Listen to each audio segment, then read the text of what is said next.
关于我们聊天感觉的层面。那对于吸引女生来说，感觉是非常非常重要的。除了价值之外，感觉是第二重要的。有价值没有感觉是无法让一个女生爱上你或者喜欢上你的。那么这个感觉到底是什么？感觉其实就是一种情绪。情绪呢分为很多种，开心的情绪，有这种心跳的情绪，刺激的情绪，暧昧的情绪，包括一种感动深层次的一些情绪。那么我们今天呢讲这个感觉呢，重点是讲一个是开心快乐的情绪，正向情绪，而另外一个呢就是暧昧营造出恋爱的感觉的一种情绪。包括后期的一个比较深层次的，就是一些情感的共鸣那我们首先先来看这个幽默法则。幽默法则呢是可以让一个人在聊天过程当中产生一种轻松有趣的一种聊天氛围。我们知道幽默的人在任何环境下都会非常受到他人的喜欢。那为什么呢？因为它可以带给别人快乐，快乐本身就是一种价值。那有些人说，我性格特别内向，那怎么样去变得幽默起来呢？在这里我会教给大家在聊天当中如何让自己变得更幽默。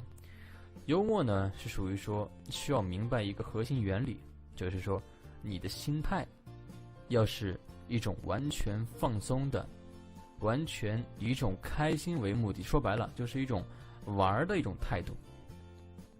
只有真正你的心态处于一个在玩的状态的时候，你才可能会产生幽默。因为幽默呢，这里我们有一首幽默之道这是幽默的原理，就是很多种幽默都是由这5种幽默原理所产生的。那我先来介绍一下这5种幽默原理。第一种就是误解。误解呢，在我们很多比较调皮的小孩子，比较调皮的喜欢捣蛋的人群更擅长使用这种误解式的幽默。误解呢是对我们字音字义的一种，包括字的意思的一种误解。有的时候你会发现我给你举个例子，一个女生说我肚子好痛那可能是因为大姨妈来了。而幽默的人呢，他就会去跟她说不会吧，这么快就有了，对吧？我们好像对吧才刚刚认识，对不对？你说孩子是谁的，对不对？他为什么会产生这么一种幽默的效果？为什么要去故意去误解别人说话的意思呢？因为这样子才有趣。只有我故意去误解你说的话，才会产生一种不一样的意思，那么才会产生幽默，才会有趣。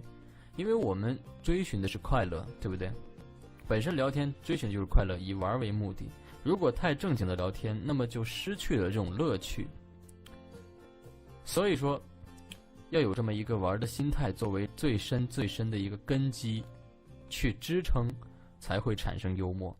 你看我们平时看到的一些人很幽默的人，他们都是什么样的人群呢？比较爱玩的，比较喜欢快乐的，对不对？比如说我们讲邓超，是不是？邓超就是一个很幽默的人，他能量很高，然后呢他的一种这种幽默的形式基本上都是一种夸张的很夸张的一种幽默方式去表现的。而我们讲这个庾澄庆庾澄庆呢说话有些时候很有意思，哈林他就是以快乐为主只要跟我开开心心的玩音乐就够了。那么他说话有些时候就会很搞笑，其实就是有一种就是老顽童的心态在里面，这样人生才会有乐趣，才会有意义。有些时候聊天呢，很多人就是因为生活环境特别的封建，父母教育特别的老板特别的那种就说白了特别的这个老套，所以说导致孩子的思想都是特别的沉闷的，一本正经的，不会去做出一些叛逆，不会去做出一些出格的事情。但恰恰相反的是，越是这样的孩子越无聊越无趣。而真正讲学校时期的时候会叛逆的，然后呢，比较调皮的孩子，他会更加幽默一点。原理就是因为心态上的一个问题，他们喜欢玩，而另外一个就是他被父母他受这个环境约束，他把他这个束缚住了，自己束缚自己，自己这个时候封闭自己，所以以至于说让自己变成这么一个无聊无趣的人。在聊天的时候特别闷，特别木讷，特别的老实，有一点意思都没有。女生就不喜欢这种。所以说要想去让自己变得更加幽默，前提是要有一个好的心态这个才是最重要的，就玩的心态我只有在玩的过程当中，我才会去故意，对吧，误解你的意思，对不对？我才会故意去调侃你，对吧？我才会去跟你开玩笑，是不是？要不然我怎么可能会跟你开玩笑呢？如果我本身就很正经，我怎么可能会开玩笑？只有开玩笑才会产生这种乐趣，对不对？有句话怎么说呢？正儿八经的胡说八道，对不对？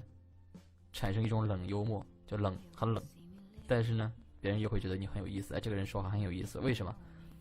因为这就是一种态度，知道吗？心态，玩的一种心态，所促使的，在互动过程当中，女生跟你之间聊天就是为了去调戏、调侃、开个玩笑，最终为了寻求快乐而为这个最终目的的。所以说，当你以这个快乐为目的去聊天的时候，其实你就会去开玩笑就会去不正经一点这个误解就是说有很多例子的，像我刚才举的这是其中一个例子。那第二个呢，就是说夸张。夸张呢怎么理解呢？就是说你的行为举止、你的神态、你的肢体语言都非常的夸张。比如说我们的周星驰再比如说我们的憨豆，你看过周星驰电影的，看过憨豆电影的，你都能够看到他们的肢体特别夸张，对不对？他们的表情特别夸张，对不对？你像憨豆的这种搞笑电影，他根本就这个没有怎么讲话，对不对？他完全是行为艺术，但是别人看着就很幽默，为什么？就是因为这种夸张的肢体语言让别人看到的幽默。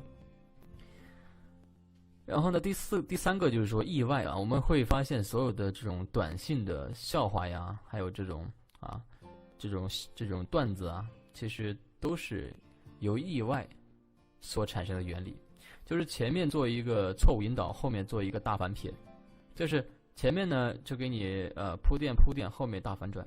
怎么理解呢？就是正经的不正经优雅的低俗的，是不是？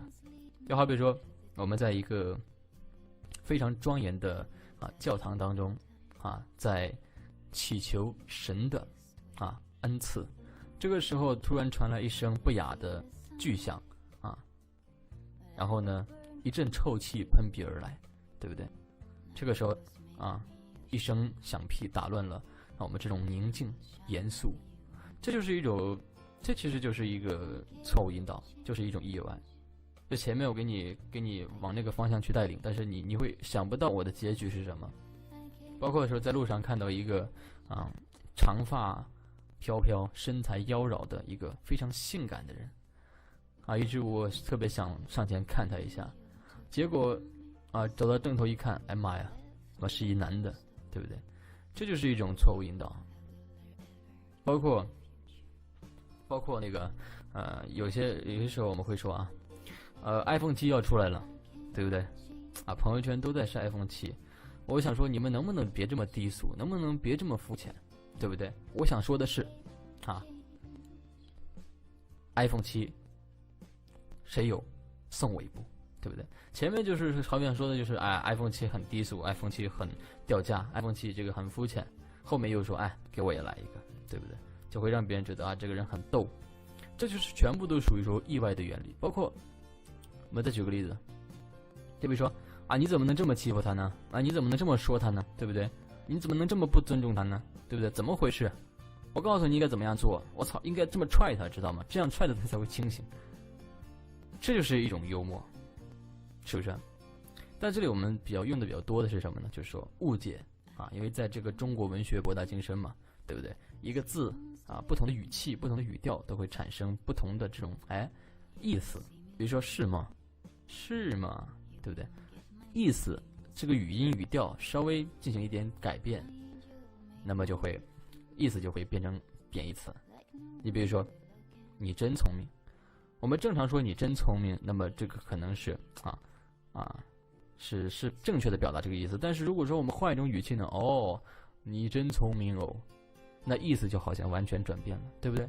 所以说这个误解很多时候我们就是对这种字音、同音字然后字的语气语调包括这个故意误解它的意思对不对？这就是说我们这个幽默就能够产生一定的效果。然后第4种呢，就是调侃，用的也会比较多，就作为一种开玩笑嘛，是不是？你今天这个化的妆这么漂亮，对吧？穿的衣服这么性感，是不是故意的呀？是不是你想勾引我想勾引我早说嘛，给你个机会，对不对？在聊天当中，就是要以一种开玩笑的形式去开玩笑，就是什么？有人说开玩笑是什么？开玩笑就是正儿八经的胡说八道。有很多人都是这样子的，就是说去和女生去聊天，反正放肆的去说自己想说的话，对不对？晚上跟我回家不，对不对？然后女生如果说很认真的说你神经病对不对？那我们就可以去说跟你开玩笑的呢，你一个玩笑都开不起嘛，对不对？这其实是一个很好的一个伸缩框架的一个方法，也是用法。开玩笑这个就是一个很好的一个可以让自己下台阶的一个方式，对不对？因为我们大不了就说开玩笑嘛，是不是？但其实如果对方表现的还好，对不对？那我们就可以这个继续下去就行了嘛，对不对？效果就出来嘛。有些人就是说，你比如说你去调侃他呀，对吧？你去逗他呀，有些人可以接受，性格开朗的，对吧？那我们就可以很愉快的玩耍。但要是不是那种特别可以开得起玩笑的，那我们就跟他说跟你开玩笑的，那我就不这样说了，对不对？就好了嘛。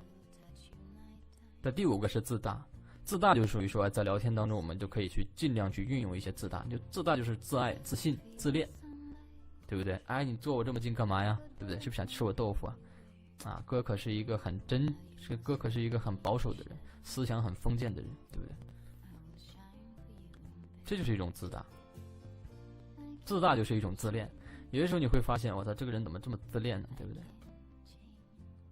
自恋我们在生活当中经常会看到我怎么这么厉害我怎么这么聪明，我怎么什么都知道，太棒了我以后一定要娶一个像我这样的男人如果说我是一个女人的话我一定会娶这样的女人，对不对？这就是一种自大幽默式，别人会觉得哇操，这人怎么这么逗呢，对不对？就是一种玩的心态在里面。但我们只是就是一种娱乐方式而已，但这种娱乐方式可以传递给女生的，可以让女生去感受到这种快乐。当你明白了这个东西之后，你在和女生聊天的时候，你就会知道我要以一种玩的态度去面对女生。我要去寻找快乐，那怎么快乐呢？开玩笑逗逗女生，调侃一下子，对不对？故意去误解一下，然后呢，我们在肢体上，就是比如现场互动的时候，我们肢体就可以夸张一点。好怕怕哟，不要这样子嘛，对不对？你可以表现得更夸张一点，对不对？当然意外的话，这种就是说属于笑话每个人就说有自己喜欢的类型你找到属于自己的这种类型去幽默就行了不一定说你5种全部使用你可以就是只使用1种就行，就开玩笑就行了，对不对？正儿八经的胡说八道也可以这样才会产生一种在聊天上面让女生感觉到快乐。一旦女生快乐了嘛，那么跟你聊天就会很开心，然后呢，你们俩就能够很好的互动了，是不是？然后这里呢，就是说需要讲一个，就是说叫熟人效应那么什么是熟人效应呢？熟人效应其实就是用对待熟人的方式去对待刚认识不久的人或者陌生人，让对方产生一种亲和力。因为我们知道一个人的思想是非常非常重要的。我们之前在第1讲的时候就讲到过一个叫没有陌生人，讲的就是熟人效应。就很多人可能会在思想层面上面会拒人于千里之外，甚至会想我和他刚刚认识，我怎么可能会说去一些开玩笑的话我怎么能去和他暧昧呢？就是往往就是因为你这种错误的思维认知，所以导致你和女生有隔阂和有距离。有一些女人的性格特别开朗的，特别喜欢交朋友，特别喜欢去和别人开玩笑，特别喜欢去和一种男人去暧昧。而面对这样的一种女人，你错误的认为这样去想的话，那就完蛋了。那你和他的这个关系会很缓慢，很浪费时间，对不对？尤其是对待女生的时候，在两性当中，我们就是对待刚认识不久的异性啊，就像对待女朋友一样去对待他，你就能够让对方产生一种暧昧的错觉。怎么去理解呢？就比如说啊，我们讲的，怎么说呢？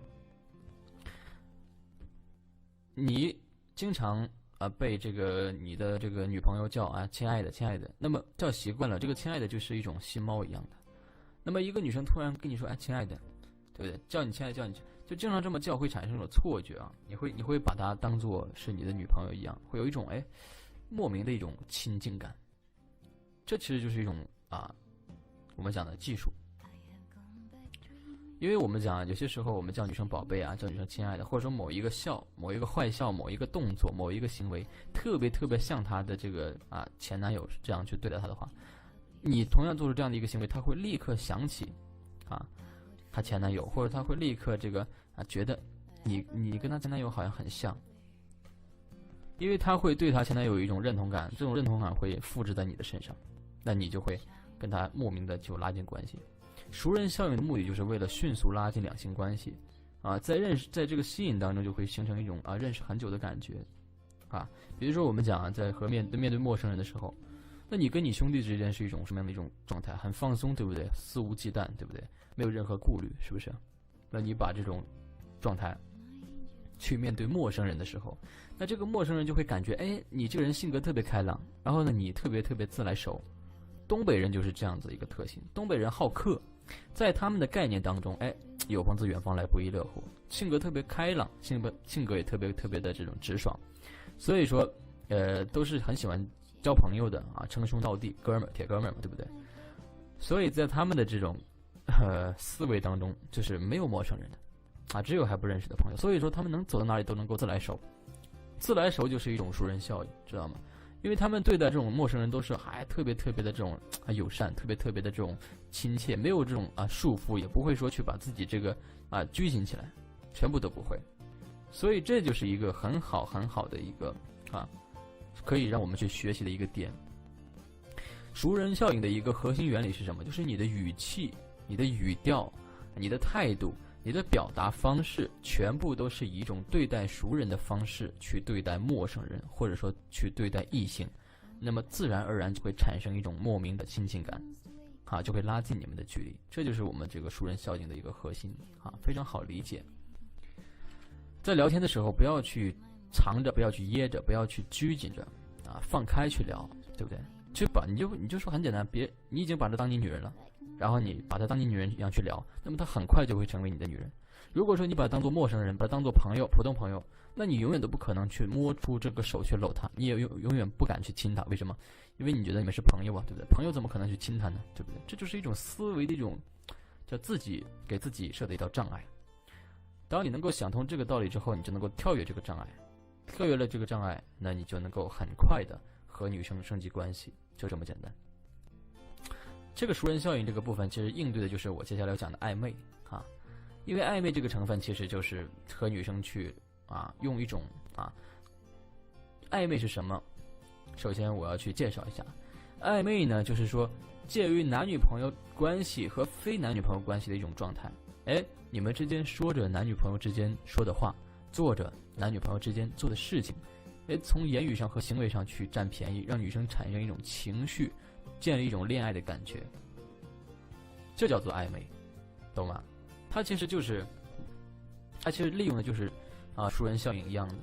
虽然说我们并不是男女朋友关系，但是我们又说着男女朋友之间说的话做着男女朋友之间做的行为所以说我们之间很暧昧，对不对？就这么简单。所以说暧昧的原理就是故意把陌生关系或者普通关系拉近为亲密关系的行为，就是我们的暧昧。那么暧昧呢有很多载体，比如说眼神的暧昧交流，我们在跟女生去交流的时候，我们的眼神充满温柔充满这种挑逗，充满这种诱惑勾引，都是可以的。我们会在电影当中经常看到女生用眼睛去勾引男人，对不对？彼此之间的暧昧眼神交流，还有表情，对不对？你可以做出一些挑眉的表情，挑逗的表情，是不是？坏笑的表情。那我经常会去做出这样一些坏笑的表情去勾引女生，包括一些言语。那么言语上面就是我们讲的啊，就是说一些亲密的话呀，说一些情话呀，去调侃呀，开玩笑啊，是不是？行为的话就是说我们去这个做一些暧昧的行为，去搂女孩啊，去抱女孩啊，对不对？去亲女孩啊，包括游戏通过游戏去作为一个载体去暧昧，都是可以的。我们讲这些真心话大冒险呐，对不对？亲这个女生一下，那或者玩一些情侣游戏都很正常。这里载体我们就不去具体介绍，但我们可以介绍下面的这个具体的方式就是说怎么去在和女生聊天过程当中去进行暧昧呢？对不对？怎么去让女生和我们产生一种恋爱的感觉呢？对不对？因为是这样子说当你去和女生暧昧的时候，女生她的潜意识会把你标为男女朋友，或者说暧昧的对象。如果你不去和女生暧昧，那么女生会把你定义为普通朋友的对象。普通朋友一旦久了之后你就很难去跳出这个普通朋友的这个框架当中了，知道吗？为什么？因为他对你已经有了一个印象，就是我们是朋友，你怎么能对我说这么色的话呢？对不对？所以说普通朋友不能停留太久，普通朋友只能停留一两天、两三天时间一般说我们讲普通朋友停留个一两天就行了，你就可以去，或者说你一开始就可以去跟他暧昧，对不对？轻度的暧昧，就是说你认识这个女生的时候，你要让这个女生知道，你对她有意思，你想泡她，你想睡她，这就是很简单的一个道理。你绝对不能够说让这个女生察觉不到你对她有想法，那就女人就会把你当朋友了，那你到时候想让她成为你的女人都不可能。所以说我们这个暧昧就是让女生知道你想睡她，你对她有意思，你对她有想法。那你要是不暧昧的话，那女人怎么会知道呢？对不对？那这里有5种暧昧的方法。第一种叫套近乎，套近乎就是利用的就是我们这个熟人效应的这个原理了，就是我们就假装和你关系很好，我就故意去拉近我们的关系嘛。套近乎就是一种拉近关系的行为嘛，对不对？比如说叫哥呀，对吧？叫妹妹啊，对吧？叫一些这个亲爱的，对不对？叫亲呢？为什么淘宝上面都会叫亲亲亲？因为亲就是跟你拉近关系、套近乎的一种行为，对吧？要让你听得很亲切，然后呢就给他去买单去成交，其实就是这个道理。那我们在和女生互动的时候，也可以利用一些亲密昵称就比如说那个亲爱的呀，宝宝呀，对不对小可爱呀，随便怎么说都行，什么猪之类的。然后寻找共鸣，叫寻找共同点共同点。这个寻找共同点也可以拉近关系的，就是说可以获得认同感。这个寻找共鸣我会等一下重点讲。这共鸣就是说有很多的这种共同点，有共同的爱好，有共同的想法，共同的世界观，性格相似等等，有共同的经历等等然后说情话，对吧？比如说我想你了，对吧？来亲一个，对不对？我想牵着你的手散步在沙滩上，我想抱你，对啊，我想看你睡醒的样子，我想和你一起吃早餐，对不对？这就是说情话。说情话呢，就是一种很好的一种，就是可以去让女生知道你对她有意思的一种行为。包括挑逗调侃，也比如说这个越来越喜欢你了越来越会处事了，越来越像我老婆啦，越来越像我女人，这太喜欢你了乖听话不乖打屁屁的。这种调侃很正常，调侃就是正儿八经的胡说八道，就是开玩笑，知道吗？这是问题，说你要敢，别不敢。有些时候这个女生她喜欢强大的男人，她不喜欢懦弱的男人。在这一个层面上，你说你喜欢一个女人，对不对？你连暧昧都不敢说，那你怎么去证明你喜欢人家呢？对不对？这句话就是一个很搞笑的一句话，对不对？你说你对人家有意思，你连让人家知道你对他有意思的这种行为你都不敢做，那你怎么去让他知道？那有些人说我去表白了，对不对？表白有个屁用啊！女人是情感动物，对不对？你说你喜欢她，然后呢，对不对？女人又对你没感觉，这个你要让女人对你知道我们讲的要让女人知道我们对她有想法，并不是说让你去表白，并不是让你去直接告诉她我对你有意思。这样的话女人没有任何的感觉的，知道吗？女人她不像男人你喜欢我吗？对不对？你喜欢我们就在一起吧，并不是这么无聊的一种方式。女人要的是一种感觉，就是说我对你有意思，然后我们之间有像恋爱的感觉一样，我才能够接受你的追求，知道吗？这就是一种感觉，就是说，哎，我们现在是陌生人，你他妈就让我做你女朋友，怎么可能呢？对不对？就在什么样的关系下说什么样的话，知道吗？在什么样的一个关系下做什么样的一个行为，女人是这么想的。你说你跟她只是普通朋友关系，你说你让我做我女朋友吧，对不对？那怎么可能呢？女人肯定会拒绝你的。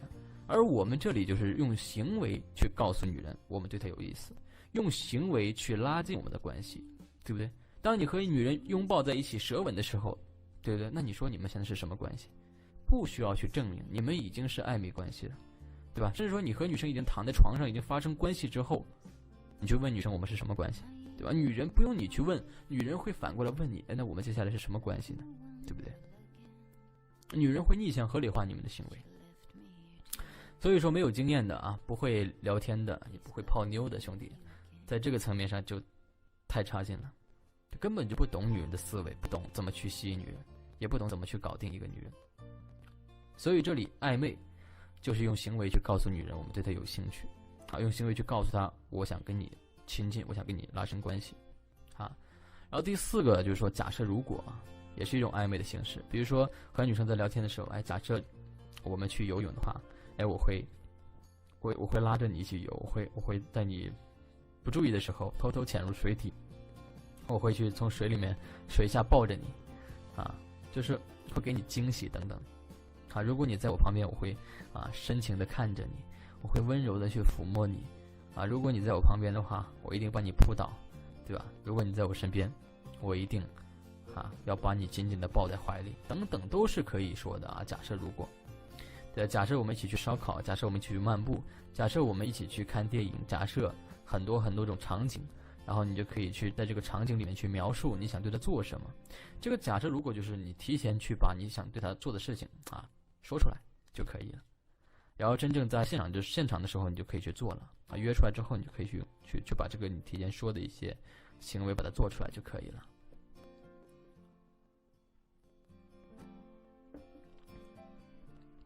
所以这个部分呢，就是一个很有效的一种暧昧方式。那第五种的话就是角色扮演了。啊，在聊天当中，我们就可以利用各种角色。有些女人她喜欢，啊，就大叔类型的，对不对？那你就可以跟她来这个啊，我是大叔，对不对？我是坏叔叔，然后你是小妹妹，对不对？啊，小妹妹喜不喜欢坏叔叔啊？对不对？包括爱妃是吧？朕，快到朕身边来，对不对？朕今天高兴啊。赐你为朕的皇后，对不对？都可以来，或者说那种这个叫什么，叫这个情侣游戏也可以。我们玩一个情侣游戏，现在扮演情侣，对啊。然后你现在是我的女人啊，你18岁，我20岁，我们是刚认识的情侣，对不对？或者说去玩这个比较这个有意思一点的，对不对？啊，我是唐僧啊，你是白骨精，对不对？啊，看这个《西游记》里面。对不对？用这个角色扮演也可以啊，对不对？我这么纯洁的唐僧，对吧？你这个啊小魔鬼，对吧？小色魔，小妖精，对不对？啊，看你哪里逃，或者说啊玩一些比较这个重口味一点的，这什么叫 SM， 对不对？主人，对不对？和这个奴隶的这样的一个角色扮演也可以。这个就是说随便你们，但是重点我们一般用的比较多的是，比如说在聊天的时候啊，我们会先用套近乎，对吧？先去用这种亲密昵称啊，比如说亲宝宝之类的，宝宝你也喜欢这个颜色啊，你也喜欢吃啊，你也是吃货啊，对不对？然后用一些这个表情，比如亲嘴的表情啊，拥抱的表情啊，对吧？说晚安的时候啊抱一下，晚安的时候亲一下，对不对？然后说情话，对不对？想你了，你想不想我呀？对不对？有没有感觉我一刻不在你身边，你就觉得浑身不自在，对不对？有没有觉得我一时不在你身边，你就觉得心特别空，是吧？这种情话都可以说的呀，包括挑逗，对不对？今天乖不乖呀？今天有没有想我呀？是吧？对吧？今天这个有没有这个有没有这个话就有很多，这个是触景生情的话，也就是你和女生在互动的时候，聊到哪里就想到哪里，这个是不限的。重点就是说，你要去在言语上占他便宜，吃他豆腐，知道吗？哇，这个胸这个越来越好看了，啊，最近这个对吧？这个脸色很红润呢，对不对？什么一个情况，对不对？都可以去说。包括我刚才说的假设如果、角色扮演，这些都是需要去知道的。然后就说可以前期去慢慢使用，后期呢就等你用多了之后你就会了。然后重点是说，在整个暧昧过程当中，女人都是在不断去适应你的各种调情和暧昧啊。因为我们上节课我们学习到这个兴趣指标，女生对你有好感，女生对你有兴趣，她就会想要去获得你对她的好感。那想获得你好感的唯一方式就是服从性很高。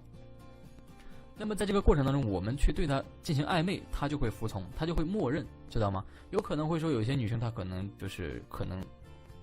没有那么快能够适应我们的暧昧啊。一般我们去叫女生宝宝啊，叫女生亲爱的呀，女生可能会有出现阻抗，或者说有可能会就是说沉默，大部分女生都沉默的。你叫她宝宝，她也沉默，她默认你不叫她，但是她也说不接受你这么叫她，她没有说承认自己被你接受了，但是她也默认了。然后呢，你会发现这个女生她会慢慢开始适应你对她的这种亲密昵称，会适应你去言语上去拉近关系，会适应你的调侃，到时候后期它会出现暧昧的回应，知道吗？你比如说我们刚开始我们可能会说亲爱的，刚刚下班特别累，来帮我按摩一下，对不对？那女生可能刚开始的时候可能会说去死，对不对？后期的时候你们的关系慢慢深入之后，女生她就会做出回应了好啊，你过来，对不对？她就是这样子，她是从不适应到适应的一个过程在这里你就能看到就是我们的暧昧它是分为3个阶段的：暧昧初期、暧昧确定期以及暧昧回应我们在暧昧初期的时候呢，就是说我们去扔出暧昧，我们去告诉女生我们对她有想法我们用行为去告诉她，我们用暧昧的方式去告诉女生我们对她有想法，我们想睡她，对，我们想跟她拉近关系，想成为亲密关系。那这个过程我们通过这种亲密昵称通过这种表情通过一些这个调侃开玩笑就让女生察觉到了我们对她的这种暧昧。然后这个时候女生可能会不适应你的暧昧，她可能不拒绝也不接受，就这样的一个默认的状态。然后呢可能刚开始也会拒绝你，但后期我们会随着时间就慢慢到后期，就是说我们去跟她暧昧的时候，她会接受，她会确定了，她会就接受我们的暧昧，知道吗？就比如说你有没有想我呀？那么这个时候女生说没有，或者说有。当女生说有的时候，其实就已经确定了或者说后期的时候就是说我们经常就说晚安早安，我们就发一个亲嘴的表情。然后比如说我们发了一个亲嘴的表情，女生发了一个害羞的表情，或者说女生发了一个很友好那种很友善的表情，叫脸红蹦蹦哒的那种表情我们的这个微信里面都有的，一个是害羞的表情，另外一个就是很友善，然后呢这个说面带微笑的表情，对不对？当女生出现这种表情的时候，其实就代表说她对你的这种暧昧，她对你的这种套近乎，她对你的这种说情话都已经可以接受了，是不是？你比如说你说有时间我会手拉着手带你去散步在沙滩上，然后和你一起去看这个太阳从夕阳慢慢的落下，对不对？那女生发了一个这个害羞的表情，发了一个这个友善的表情，那说明她已经确认你跟她的这种暧昧关系了。有一些就是到后期，就是说女生会出现暧昧的回应，比如说你发一个亲嘴的表情，她也会回你一个亲嘴的表情你发一个拥抱，她也回你一个拥抱。你说我想你了，对方说我也想你，对不对？那这个时候就已经说你们的关系就已经像男女朋友了，只是差一个关系的确认，实质上你们的关系就已经很暧昧了，很亲密了，知道吗？这就是说女人的关系是从不适应到适应的一个状态，我们称之为适应状态。当你明白这个适应状态的时候，你就能够很好去把握这个度了一点一点去带领女人，让她和我们逐渐的暧昧，逐渐的这个关系升高，然后最终呢她就能成为你的女人。然后第4个部分就是我们讲的这个建立情感共鸣了。互动性和情绪性我们上一节课就讲过，在讲这个聊天框架的时候就已经讲得很清晰了。互动性就是两个人不断的去交流，不断的去了解彼此，这其实就是这就是一个我们恋爱术语里面这个共谋。两个人在共同参与一个话题，或者两个人在做一件事情，这是一个很强的互动性。然后呢，两个人有相似的经历，有相似的这种情感，有相似的想法，有相似的情绪，有相似的爱好，对吧？有相似的这种事件体会和感受，它就会产生一种共鸣，就是情绪性。那打开共鸣的方式啊，怎么做呢？就在聊天互动当中去寻找共同点和相似点，利用的是心理学里面的相似原理啊，就是相似的两个人会成为亲密关系，相似的两个人才能够很愉快的玩耍，对不对？那我们去看啊，有共同的兴趣爱好，第一个就有很多。在聊天当中，你喜欢吃西餐啊，你喜欢吃臭豆腐啊，你也喜欢旅游啊，都去过什么地方啊？你也去过丽江啊，你也去过上海啊，对不对？啊，你也喜欢旅游啊，你也喜欢游泳啊，我也特别喜欢游泳，因为游泳可以健身啊，可以让自己这个身材啊变得更好，对不对？你也喜欢看书啊，都看过什么书啊，对不对？啊，你也喜欢听这个周杰伦的歌啊，对不对？这是一种兴趣爱好，包括一致的想法和世界观，我们之前讲过的。在我们的想法都是一致的。我觉得对这种小气的人，觉得特别的恶心，觉得这个无法去靠近他们啊，包括一些猥琐的人，特别就包括一些专门去索取他人价值的人，我觉得这种人特别可耻，对不对？那女人如果是这样的想法，那你就说我们的想法太一致了，在这样的过程当中就会产生一种认同感，女人就会觉得你说的跟我想的是一样的，我特别认同你。认同感本身就是一种认可，就是一种兴趣指标，包括世界观我们讲爱情观呐、价值观呐、人生观呐，对不对？你也在情感当中经历过伤害啊，对不对？那你也不相信爱情，对不对？原来对你来说快乐也是最重要的，我也是认为快乐是最重要的。看来我们是一类人，对不对？那你也认为活着的意义是做自己喜欢做的事情，享受生活，我也是这么认为，对不对？都是可以去共同的去碰撞的，因为这个思维这个东西就是这样子，每个人都有自己的想法，都有自己的思维，都有自己的世界观，是不是啊？你包括一些为人处事啊，也是一样，包括性格，而你的性格特别开朗，他性格也特别开朗，那跟他聊天的时候，你就可以说我知道吗？你知道吗？我特别讨厌那种磨磨唧唧的男人我特别讨厌那种磨磨唧唧的女人，女人就会很认同你。我特别讨厌那种这个满腹心机的，然后呢这个说话这个就特别委婉那种，特别不喜欢。或者说你说我特别喜欢善良的，我特别喜欢这个性格开明的，都是可以。包括为人处事上面，就是说你觉得有些人这个特别的这个会拖延，包括就特别的果断，有些人特别拖拖拉拉，这种行为你就无法接受，是不是？这就是一种认同感嘛。所以在这个吸引的过程当中，你看到没有？我们这个情感共鸣或者这种认同感，它其实往往更多的是我们90%的这种浅沟通，看到没有？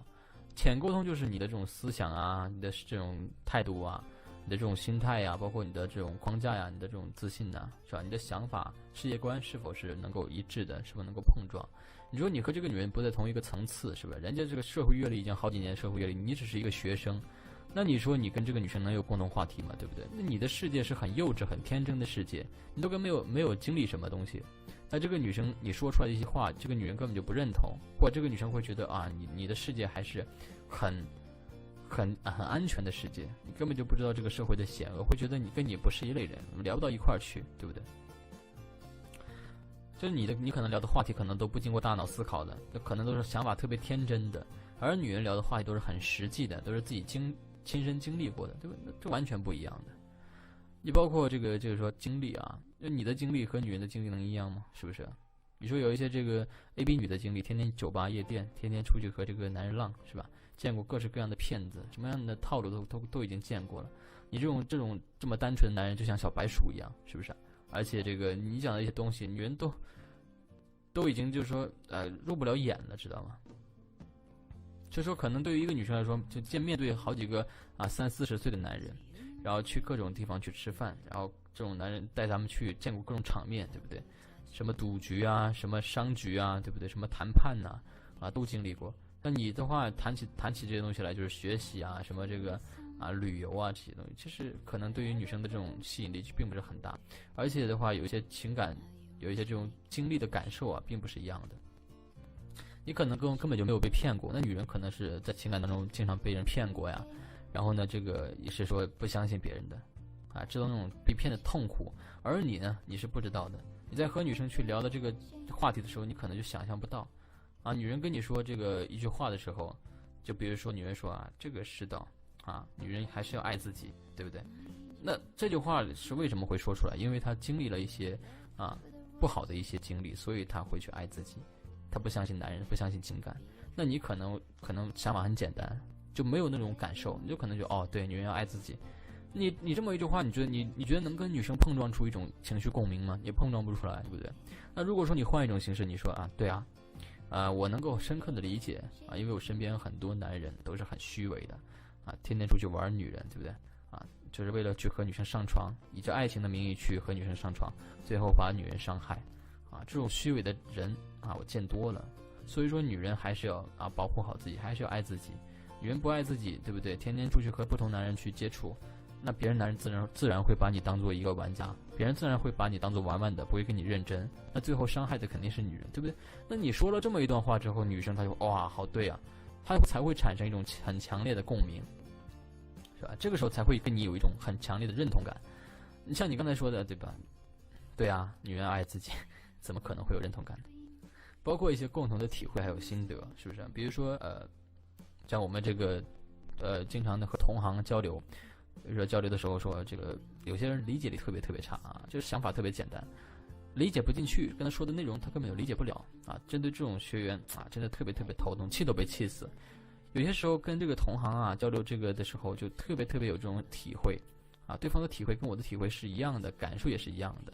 然后呢，就专门针对这种理解力差的人，我们应该怎么去应对啊？都有自己的心得啊，去交流自己的心得和经验啊。其实这种东西它也是一种产生共鸣的一种方式。两个人能够更好的情感交流，包括这个理想说在讨论这个理想的时候，理想是什么，对吧？开一家这个餐厅，对不对？开一个属于自己的画廊，是不是？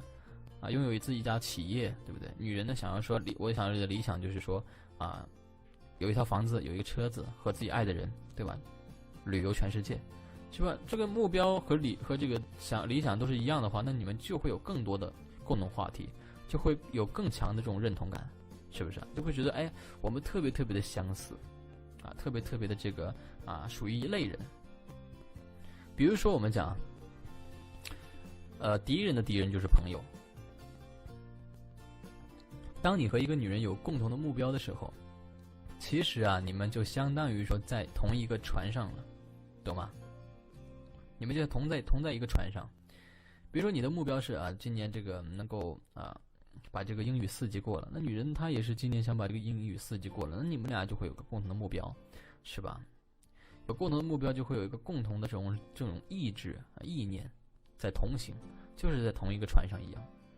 包括呢，就是说在经历各种事件的时候，在看到各种就生活八卦的时候，比如说在讨论到王宝强这个事件的时候拥有共同的情绪，我操，想法太一致了，觉得这个马蓉这个女人太不行了，对不对？觉得这个马蓉这样的女人，如果说以后娶到这种女人，那就一定完蛋了，绝对不能娶到这样的女人，一定要好好的去看准女人学习这种恋爱的技巧。你的想法，你的情绪状态，对不对？能够和女人达到一致的话，那本身就能够产生很强的这种认同感。这种认同感呢，就能快速拉近两个人的关系了，知道吗？人就是高级的情感动物情感系统是非常复杂的。在情绪电路当中，相似的两个人能够迅速的被拉近关系，这就是说我们情感共鸣的一个核心。讲了这些东西之后，你在聊天的时候，你就会知道，我聊天，我第一个像怎么讲这个幽默就是要以快乐为目的去和女人去聊，是不是就要开心，就要有趣就玩起来才能够有意思。然后熟人效应非常重要要去像对待女朋友一样去对待她让对方产生一种恋爱的错觉，是不是然后我们去和女生去暧昧暧昧的原理、暧昧的载体，包括这个暧昧的方式，是不是要用行为去告诉女生不要去直接去告诉女生。然后暧昧呢是需要去适应的初期确定期出现暧昧的回应，等出现暧昧回应之后，你和女人那就关系就不得了了就基本上就是你的女人。然后建立情感共鸣去建立更多的情感上的交流。其实情感共鸣它就是一种情感交流，知道吗？为什么说有些人没有建立情感，就是因为他聊不到一块去，他没有办法寻找更多的这种共同点和相似性。所以说，有一些人认识很久却彼此陌生，有一些人呢刚刚相遇却一见如故。这句话是我在聊天当中经常和女生去聊的一句话，知道吗？我经常会跟女生说，你知道吗？有一些人啊认识很久却彼此陌生，有些人呢刚刚相遇却一见如故。然后女生会很认同我说这句话，因为我在和女生去聊天的时候，我能够很快的建立很多的共鸣，包括我聊天的一些内容啊，都是我实际的一些经验，然后呢都是我对男人的理解，包括我对女人的认知，都是现实当中经验所得的。我跟女生去聊天，女生会很认同我说的话，就很快就能建立这种联系感，包括这种认同感。然后呢，女人的情感特别的细腻，女人也是感性的生物啊，关注的更多的是情绪体验。所以说，我们就是和女生去情绪交流啊，利用情绪去建立吸引，而往往情绪起伏越大，那么对女生的吸引力就越大。情绪是吸引女人的开关啊，记住这句话。然后，女人嘴上常常说的感觉，往往就是情绪刺激的产物。对你有没有感觉，就是取决于说你是否有跟她暧昧。你如果有跟她暧昧，你有让女生知道啊，你对她有想法，你用行为去告诉她了，你让她跟你在一起产生了一种像恋爱的一种感觉一样，那么她就会爱上你，她就会对你喜欢，对你有兴趣。所以说，要想让一个女生对我们有感觉，你要想办法去刺激对方的情绪，利用幽默，跟她在一起很开心，是吧？利用熟人效应，利用暧昧，对吧？利用情绪共鸣，去让女生对我们逐渐的产生感觉。那暧昧就是情绪刺激当中的一种，而情感共鸣也是同样情绪越多，吸引就会越大最强有力的吸引，那就是由多种情绪叠加而成的。把这么多的情绪全部融合在一起，那么最终会产生一个什么叫心动错觉。女人会错误的认为自己好像喜欢上你为什么有些时候就是我们讲的女人她会搞不清楚自己对你是什么样一种感觉，就是说某一种感觉在女人身上没有体验过的，女人就会错误的把它认为是喜欢。你比如说一个女生她遇到劫匪的时候心跳特别的快，然后呢那种好像就要快要死掉的一种感觉，突然之间你上去英雄救美把她救了，那么女生她会在这个时候她会产生一种莫名其妙的一种感觉这个时候她会对你有一种非常仰慕的一种情绪情感在里面。女人就会把这种错误的情绪理解为是对你有感觉，是喜欢上你了。那我们其实为什么说坏男人会这么容易吸引到女人，其实也是一样，因为我们这种比较会把妹，比较会玩的男人呢，就是在和女人互动当中，他无意间的就触碰到女人的情绪开关了。就比如说我们去和女生去挑逗开玩笑突然之间就让一个女生她产生那种很特别很有意思的很激情这种心跳的感觉，那女生就会因为之前从来没有男人对她有这样的感觉，只有你对她产生了这种情绪，那女生就会觉得我对你有感觉，因为我之前对所有男人都没有出现过这样的感觉，只对你出现过，那我肯定是喜欢你，知道就是这么简单，是吧？比如说我们在和一个女生在一起互动的时候，我们就跟她说情话去挑逗她，是吧？见面的时候就把她舌吻了，那这种非常刺激对女生来说是从来没有过的体验。那女生就会觉得跟你在一起好有这种感觉还有这种体验呢，对不对？所以要想让一个女生爱上你，你就要去打开她的吸引开关。吸引开关就是情绪，用情绪刺激她暧昧呢就是我们主要要去做的，好吧？然后呢这节课呢就是讲这些内容，然后希望你们能够好好理解理解透彻情绪刺激带给女人的重要性，情绪刺激对于吸引的重要性。